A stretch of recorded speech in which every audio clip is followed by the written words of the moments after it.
নমস্কার। পল্লী কবি জসীমউদ্দীনের লেখা রূপাই। এই গায়ের এক চাষার ছেলে, লম্বা মাথার চুল, কালো মুখেই কালো ভ্রমর, কিসের রঙিন ফুল, কাঁচা ধানের পাতার মতো কচি মুখের মায়া, তার সাথে কে মাখিয়ে দেছে নবীন তৃণের ছায়া। জালি লাউয়ের ডগার মতো বাহু দুখান সরু, গা খানি তার শাওন মাসের যেমন তমাল তরু। বাদল ধোয়া মেঘে কেগো মাখিয়ে দেছে তেল, বিজলি মেয়ে পিছলে পড়ে ছড়িয়ে আলোর খেল। কচি ধানের তুলতে চারা, হয়তো কোনো চাষি, মুখে তাহার জড়িয়ে গেছে কতকটা তার হাসি। কালো চোখের তারা দিয়েই সকল ধরা দেখি, কালো দাঁতের কালি দিয়েই কেতাব কোরআন লেখি।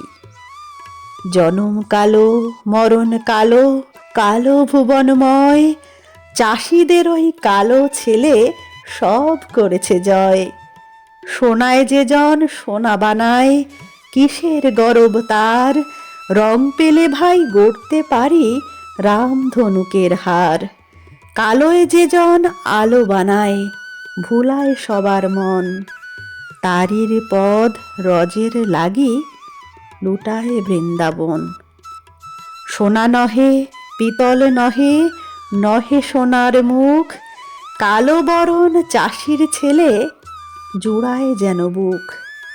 যে কালো তার মাঠেরই ধান, যে কালো তার গাও, সেই কালোতে স্নান করি উজাল তাহার গাও।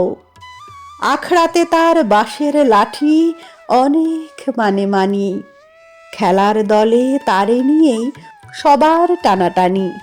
জারির গানে তাহার গলা উঠে সবার আগে, শালসুন্দি বেত যেন ও সকল কাজেই লাগে। বুড়োরা কয় ছেলে নয় ও, পাগাল লোহা যেন, রূপাই যেমন বাপের বেটা, কেউ দেখেছ হেন? যদিও রূপা নয়কো রূপাই, রূপার চেয়েও দামি, এক কালেতে ওরই নামে সব গা হবে নামি। নমস্কার। কেমন লাগলো অবশ্যই কমেন্টে জানাবেন। ভালো লাগলে লাইক কমেন্ট শেয়ার করবেন। চ্যানেলটিতে নতুন হয়ে থাকলে চ্যানেলটি সাবস্ক্রাইব করে অল নোটিফিকেশন অন করে বেল আইকন প্রেস করবেন সবার আগে নোটিফিকেশন পেতে। ধন্যবাদ।